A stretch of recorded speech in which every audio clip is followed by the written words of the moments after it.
Welcome, my name is Irene Korber and I'm the librarian for the School of Education. In this video we're going to learn how to use ERIC, an education-specific database.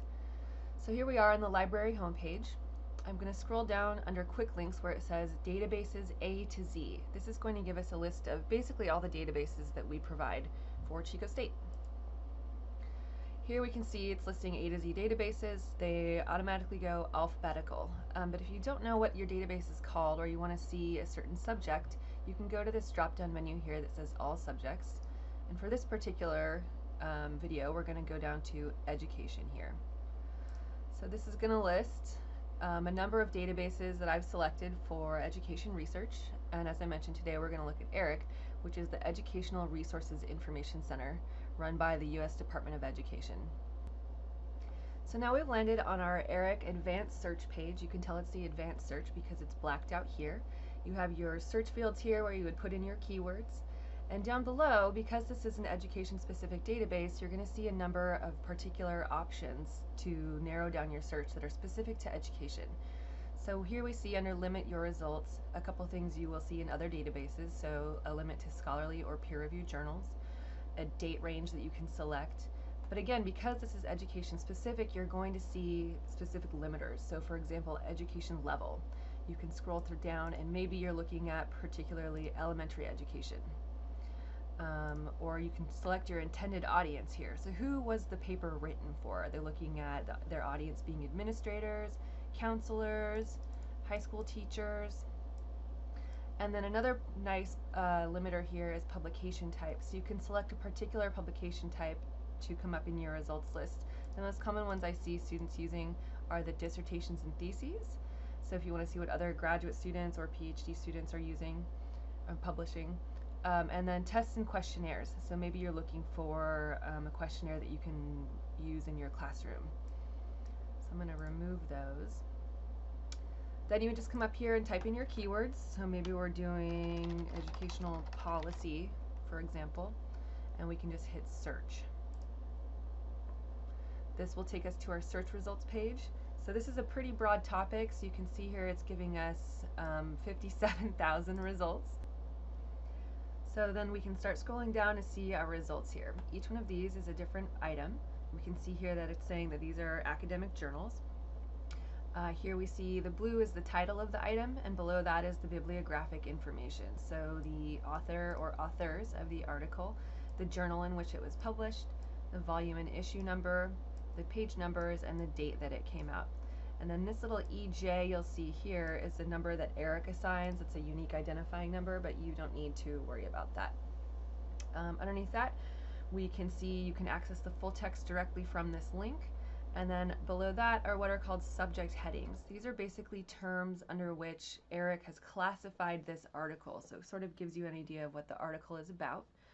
And it's also a good spot to look if you are struggling with the keywords that you're using for your search. This is a nice place to get suggestions on that. Before we just click the full text from ERIC here, what I recommend doing first is clicking on the title of the article.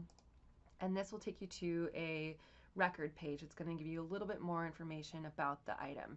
So here we see some of the information we already saw, the title, the author, the journal this was published in. But you can also then scroll down and see what's called an abstract, or basically a summary of the article. And I recommend that students read this first as a time-saving technique, because you don't want to go and read a 10-page article and realize that it's not actually what you need for your research. So make sure you read the abstract first. Once you realize that yes, this is appropriate for what you want to research, you can come back up here under availability, and it will give you a link to the full text through ERIC. You can select that. It's taking us to the ERIC website. We saw this information on that previous landing page, and then you can select download full text here and get your PDF. Now I'm going to close this window. While we're on this page, I do want to point out there's a toolbar here. You have a number of options. You can email this to yourself. You can save it directly. You can select this cite button to show automatically generated citations for the article and select your citation style, which is APA. But you do want to check those because they are computer generated, so they're not always correct. This one has some problems. And then you have a permanent link over here. So if you want to just cut and paste a link, this is what you want to use, is the permalink here on under the toolbar.